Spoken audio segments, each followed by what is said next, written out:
True life in God के दैनिक podcast में आपका स्वागत है, जहां हम अपने समय में ईश्वर की आवाज सुनते हैं।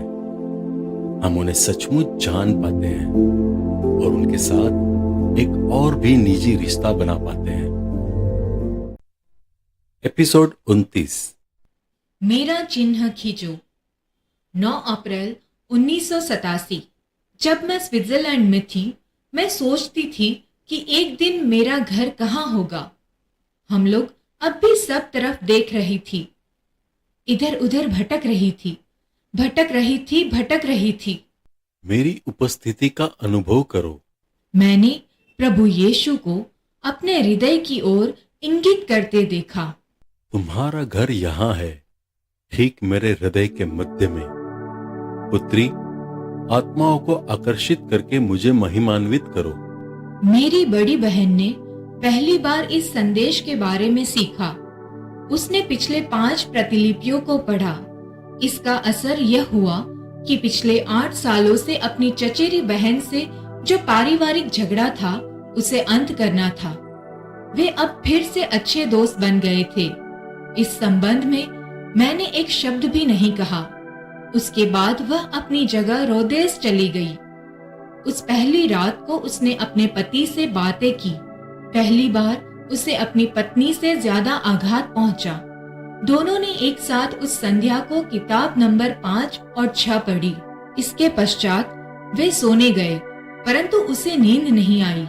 इसलिए वह प्रार्थना करने लगी और अपने पापों के लिए उसने ईश्वर से क्षमा याचना की। इसके बाद एक चमत्कार हुआ। ईश्वर ने उसे वही दिव्य दृश्य दिखाया जिसे मैंने देखा था। उसे एक अति सुंदर वाटिका और उस सूर्य के चारों ओर करोड़ों की संख्या में दूतगण पहरा देते हुए दिखाई दिए। मैंने जैसे अंदर उस गोलाकार प्रकाश की ओर देखा, ईश्वर ने उसको मेरी ही तरह उसे अंदर देखने को अनुप्राणित किया। और जब उसने ईश्वर की उपस्थिति को नजदीक से अनुभव किया, तो वह कांपने और रोने लगी। उसने जो देखा, उसे मेरी बहन को जगाया और बताया। वह घबरा गई। उन्होंने दूसरे दिन बड़े सवेरे मुझे बताया। तब मैंने एनोक की किताब खरीदी, जिसे मैं कब से खरीदना चाहती थी। पढ़ने के पहले मैंने यूं ही पृष्ठ 102 खोली और मैं क्या पढ़ने लगी। एनोक को भी वही दिव्य दर्शन दिया जो मुझे दिखाई दिया था। एक गोल चमकीला प्रकाश जिसे चारों ओर से हजारों दूतगण घेरे हुए थे। एक ही तरह की घटनाओं का अनेक बार होना, यह तो संयोगवश ही था। मैंने यह दृश्य बांग्लादेश में 26 मार्च को देखा था। तब 11 अप्रैल 1987 को पेरिस में जब मैं लाइब्रेरी में किताब ढूंढ रही थी, तो यह दृश्य देखी थी।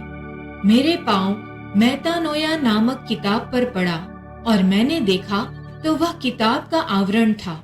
आवरण की तस्वीर बिल्कुल मेरे जीजाजी और एनोक के दिव्य दर्शन की तरह थे, यानी गोल प्रकाश को हजारों दूतगण घेरे हुए थे। मेरी बहन के जाने के बाद मैंने लिखा, ईश्वर फिर से मेरे हाथ की देखभाल करे। तब ईश्वर ने मेरे जीजाजी को लिखित संदेश दिया। मैं अपने मेमनों को प्यार करता हूँ। मेरे मेमनों को एक झुंड में सम्मिलित करो। जो कोई मेरे संदेश को पढ़ेगा, वह मेरी रोटी खाएगा। जो कोई मेरे द्वारा संकेत पाएगा, ये वे लोग होंगे जिन्हें मैं अपनी कृपा द्वारा प्रदीप्त करूंगा। मेरे इस चिन्ह को बनाओ। वसूला, अब मार्गदर्शक का संक्षेपण करो और मेरे संदेश को पुनः लिख डालो। मैं तुम्हारा मार्गदर्शन करूंगा, तुम्हें प्रदीप्त करूंगा। जो कुछ दोहराया गया, वह तुम्हारी शिक्षा के लिए था। तुम्हें इसकी जरूरत थी। मार्गदर्शक से मेरा संदेश है, शांति और प्रेम के लिए बुलाना। यह भयानक है। मैं ज्यादा ही यथार्थवादी हूँ और संदेहवादी हूँ। इस तरह का जो संदेह मुझ में होता है, उससे मैं असहाय हूँ। ऐसा क्यों है कि वे पूर्ण और अटल विश्वास करते हैं और मैं अपने विश्वास में इतना अस्थिर हूँ। मैं यह ठीक से जानती हूँ कि मैं अपने हाथ से संचालित नहीं कर सकती। इसलिए जब ईश्वर मेरे हाथ को अपने हाथ में ले लेता है, तो मैं कितनी शक्तिहीन हो जाती हूँ। वह कैसे मेरे हाथ से पेंसिल चला सकता है और कैसे वह मुझे स्पर्श किए बिना पेंसिल घुमा सकता है। मेरे साथ ऐसा ही हो रहा है। तो भी उसने मुझे बहुत से आकृतियों और संदेह शंकाओं के इशारों द्वारा प्रमाण दिए हैं। उनके नेतृत्व में इतने अधिक प्रमाण हैं जिन्हें मैं गिन भी नहीं सकती हूँ और वे प्रकाशित नहीं हैं। प्रिय, मैं यहोवा हूँ। मेरे सन्मुख अपनी कमजोरियों को रख दो ताकि मेरी शक्ति उन्हें अंत सश्वन कर ले। मुझे अपने पैरों पर खड़े करने में ईश्वर को कितना धैर्य, मैं सोचती हूँ। मैं जानती हूँ उन पर संदेह करने का मेरा मुख्य कारण है क्योंकि मैं अपने को जानती हूँ। मैं अपने को उनके साथ तुलना करती हूँ जो अलौकिक दर्शन द्वारा ईश्वर तक पहुंचकर उनसे संदेश पाए हैं। वे कितने अच्छे और निष्ठावान थे, यही मुझे कचौटती है। यह तो दिन और रात की तुलना करने के समान है। एक चीज मैं स्वीकार करती हूँ जो सुनिश्चित है, कम से कम मैं ईश्वर को सारे हृदय से प्यार करती हूँ और इसके बारे में कोई यह नहीं कह सकता है कि यह कल्पना है। एक बार एक पुरोहित जी ने कहा कि उसे भी शैतान तुम्हारे दिमाग में डाल सकता है। यदि मैं कमजोर हूँ और वह सब करती जिसे मैं सुनती हूँ, तब तो मैं पागल हो गई होती। आज मैंने एक महिला से सुना जिसने अभी अभी फ्रॉइड शुरुआत की। यह सब मेरी अवचेतन है और ईश्वर के लिए यह एक मिश्रित प्यार है। इसलिए ईश्वर को प्यार करने का अर्थ है हम मनोवैज्ञानिक तौर से बीमार हैं, लेकिन उसके या फ्रॉइड के सिद्धांत मुझ पर कोई प्रभाव नहीं डालते क्योंकि ईश्वर ने इन सिद्धांतों के संबंध में मुझे सचेत किया है। अन्यथा मैं शापित हो जाऊंगी। चूंकि फ्रॉइड नास्तिक थे, इसलिए मैं व्यक्तिगत रूप से उन्हें चाहती भी नहीं हूँ। यहाँ तक कि जून ने भी उनका साथ छोड़ दिया। फ्रॉइड के लिए हम मात्र शारीरिक दिखाई देते हैं। मेरी बच्ची, लोग सदा मानवीय तरीके से जांचते हैं। मैं ईश्वर हूँ, दया और प्रेम से भरपूर हूँ, परंतु इतना कम समझा जाता हूँ। लेकिन मेरे प्रभु, आपने एक भी अच्छे जन को नहीं चुना है, इसलिए मुझे संदेह होता है। तुम मेरी भी पुत्री हो। मैं तुम लोगों में से सबसे घृणित को भी प्यार करता हूँ। 10 अप्रैल 1987। याद करो, मैं 1 घंटे तक क्रूस पर लटका रहा। मैंने बहुत घंटों तक दुख झेला। मेरा सारा खून बहाया गया। मैं तुमको प्यार करता हूँ। तुम भी आओ और मुझे प्यार करके सांत्वना दो। यीशु अपार दुख का अनुभव कर रहे थे और सांत्वना पाने के लिए व्याकुल हो रहे थे।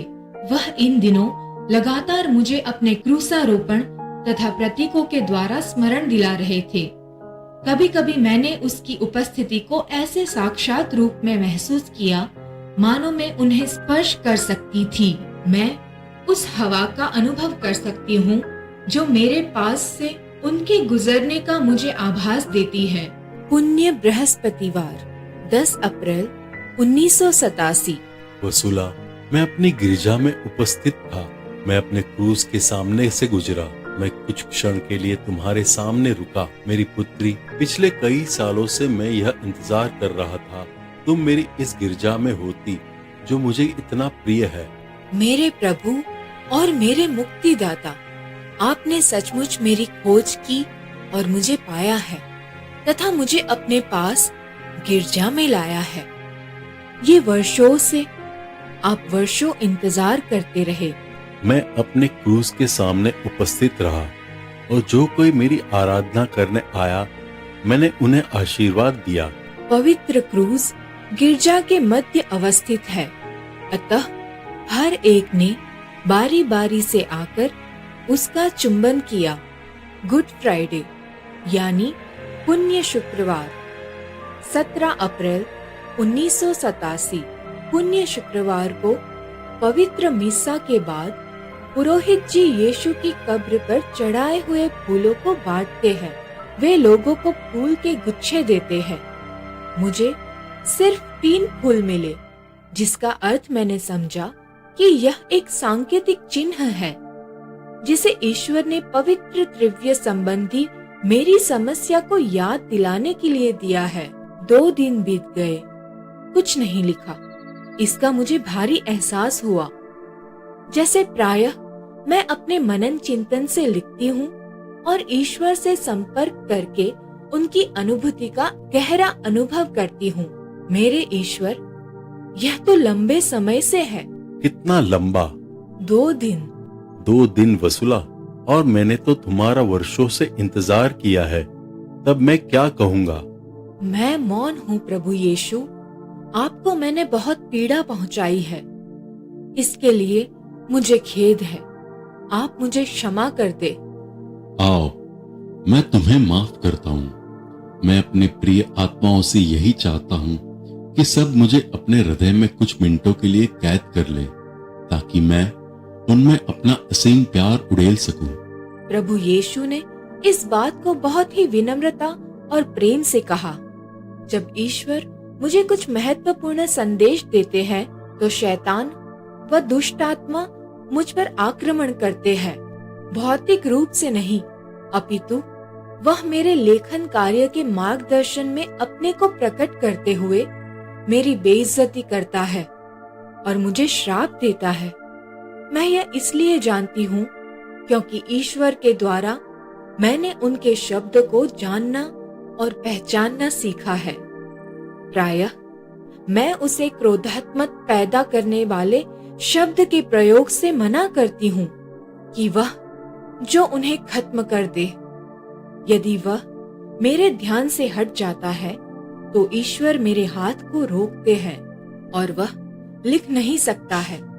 जब ईश्वर के महत्वपूर्ण संदेश लिखने को होते हैं, तो ये आक्रमण हमेशा तीव्र होते हैं। अब मैंने सामना करना सीख लिया है, इसलिए मैं छोड़ती नहीं हूँ। जो भी कि कभी कभी मैं निराशा महसूस करती हूँ, मैंने तुमको मुक्त किया है। 23 अप्रैल 1987। कभी कभी मैं आश्चर्य करती हूँ कि स्वतंत्रता क्या है। ईश्वर के बुलाने के पहले भी मैं स्वतंत्र थी। मेरा पारिवारिक जीवन सुव्यवस्थित था। वास्तव में कोई जिम्मेदारी नहीं थी। इस संदेश की तरह जो मुझे कुचलती और मार डालती है, ऐसी कोई चिंता ही नहीं थी। लेकिन तब मैं हमेशा ईश्वर से अलग थी। ईश्वर ने मुझको अचानक ही पकड़ा। शुरू में मैंने कभी यह पसंद नहीं किया, क्योंकि मुझ में उसके प्रति कोई प्यार नहीं था। परंतु अल्पावधि यानी 3 महीने में ही प्रवचन देने के बाद उसने अपने को प्यार करना मुझे सिखाया। अभी 8 महीने के बाद सभी संदेश प्रायः पूरे हो गए हैं। यह मेरे ऊपर लदा हुआ है और मैं इसे उतारने के लिए जगह ढूंढ रही हूँ। यह इतना अधिक भारी है। स्वतंत्रता क्या है? वजन बिल्कुल असहनीय था।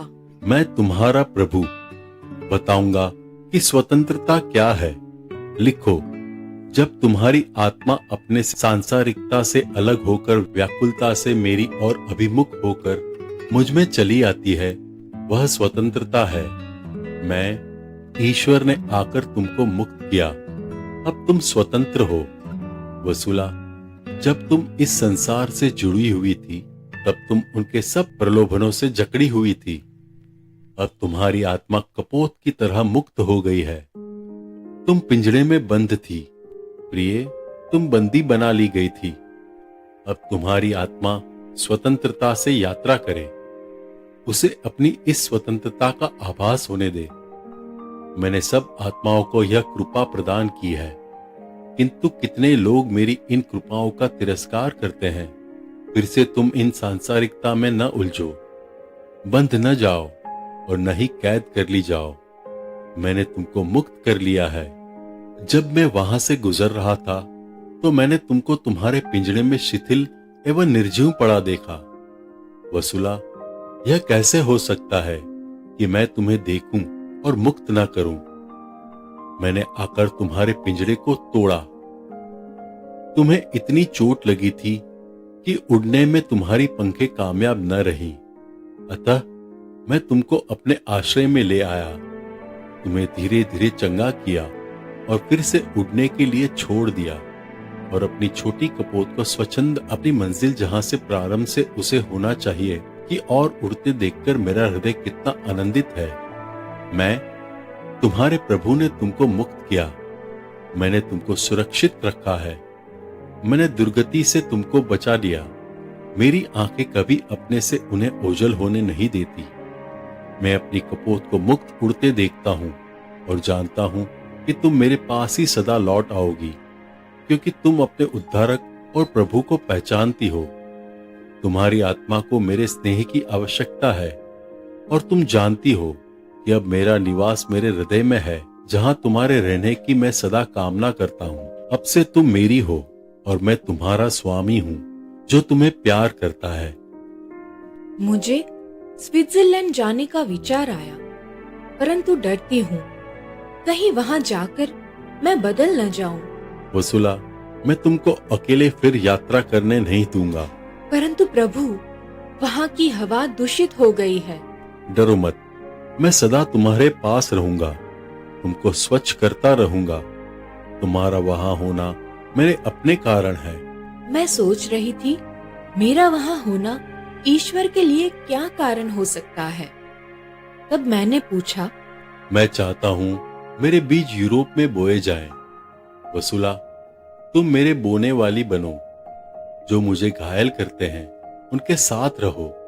तुम्हारी आंखें सब कुछ देखें और जाने कि मेरी सृष्टि क्या बन गई है।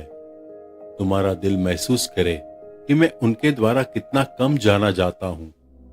तुम्हारे कान सुन ले कि वे कैसे मेरा अनादर करते हैं और मुझे घायल करते हैं। क्या तुम्हारी आत्मा विश्वास नहीं करेगी? क्या तुम मेरे लिए नहीं चिल्ला उठोगी जब तुम देखोगी और समझोगी कि कैसे मेरे ही लोग मुझे भूल गए हैं? वसुला, तुम्हारी आत्मा को दुष्टता, उदासीनता, अत्याचार और दुनिया के घिनौने पाप के गर्त के बीच प्रस्तुत होना है।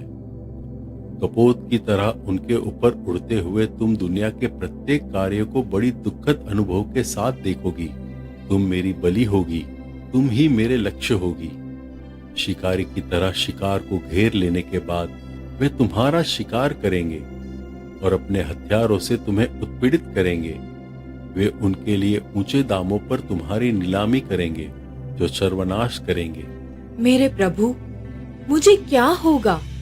मैं तुम्हें बताऊंगा पुत्री, सब कुछ व्यर्थ नहीं जाएगा। पृथ्वी पर छाया क्षीण हो जाती है और ओझल हो जाती है। वर्षा की पहली बूंद से ही मिट्टी धोकर सदा के लिए बह जाएगी, किंतु तुम्हारी आत्मा हमेशा स्थिर रहेगी। मैं तुम्हारा प्रभु तुम्हें याद दिलाता हूं कि तुमने मेरे प्रश्न का क्या जवाब दिया। मैंने एक बार तुमसे प्रश्न पूछा था, किसका घर अधिक महत्वपूर्ण है, तुम्हारा या मेरा? तुमने सही उत्तर दिया कि मेरा घर अधिक महत्वपूर्ण है। हाँ, मैंने यही कहा। मैं भी आपको प्यार करती हूँ। आओ चलें, मेरी उपस्थिति को नहीं भूलना। तुम कुछ न बनो, मुझे सब कुछ बनने दो। 26 अप्रैल 1987। मेरी प्रिय, मैं तुमसे कहता हूँ, मैंने अपनी योजना तुम्हारे जन्म से पहले ही बनाई है। हम दोनों सदा साथ काम करेंगे। क्या तुम तैयार हो? मेरे ईश्वर, मैं तैयार हूँ, लेकिन तब जब आप मेरी असमर्थता को स्वीकार करेंगे। मैं तुमको प्यार करता हूँ वसुला, मैं तुमको मदद करूंगा। पिछले सप्ताह दुष्टात्मा के द्वारा तुम्हें क्षति पहुंचाई गई थी और तुम पर आक्रमण किया गया था, तो भी मैंने तुम्हारे साथ प्रत्येक शब्द जो मैं चाहता था उसे लिखा है। मैंने तुमको ढक लिया। क्या उस समय तब शैतान ने मुझे श्राप दिया था? हाँ, जब वह तुम्हें घृणित शब्दों से श्राप दे रहा था, उस समय मैं तुम्हें आशीर्वाद दे रहा था और तुम्हारी रक्षा कर रहा था। बाद में? वसुला, तुम्हें एक बात बताऊं, तुम जितनी नम्र हो, मैं उतना ही ज्यादा तुम में होऊंगा। यदि तुम में मेरी इच्छा पूरी करने दोगी तो तुम कुछ न बनो, कुछ अनुभव न करो, परंतु मुझे सब कुछ करने दो, ताकि मेरी वाणी संसार के अंत तक पहुंचे और शांति और आनंद के मेरे कार्य प्रत्येक दिल को लुभाए।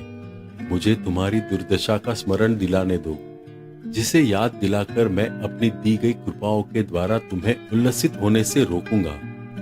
तुम मेरी पवित्र वेदी बनो। मनुष्य को मछुओं ने मेरी शांति और मेरे प्रेम के जाल को समस्त संसार में फैलाया, उसे खींचा। अब उन्हें पकड़ने का आनंद होने दो। जब मैं इस धरती पर मानव रूप में था, तब मैंने छोटे दल के लोगों को मनुष्यों के मछुए बनना सिखाया। सभी मनुष्यों को मेरे वचन सुनाने के लिए मैंने उन्हें संसार में छोड़ दिया। मैं तुम्हारा प्रभु यीशु तुम्हें सिखाऊंगा और दिखाऊंगा कि यह कार्य कैसे किया गया। मैं क्या कहूँ, मैं कैसे कुछ भी करूँ। अकेले ऐसे मिशन को मैं अनुभव करती हूँ कि संदेश प्रतिदिन भारी होता जा रहा है। मैं ईश्वर को खुश करना चाहती हूँ, पर कैसे? मेरे सामने एक विशाल पर्वत शिखर है और मार्गदर्शन करने की मुझ पर इतनी भारी जिम्मेदारी। मैं तुम्हारे साथ अपना क्रूस ढो रहा हूँ। हाँ, यह सचमुच भारी है। चिंता न करो, मैं तुम्हारा प्रभु मदद कर रहा हूँ।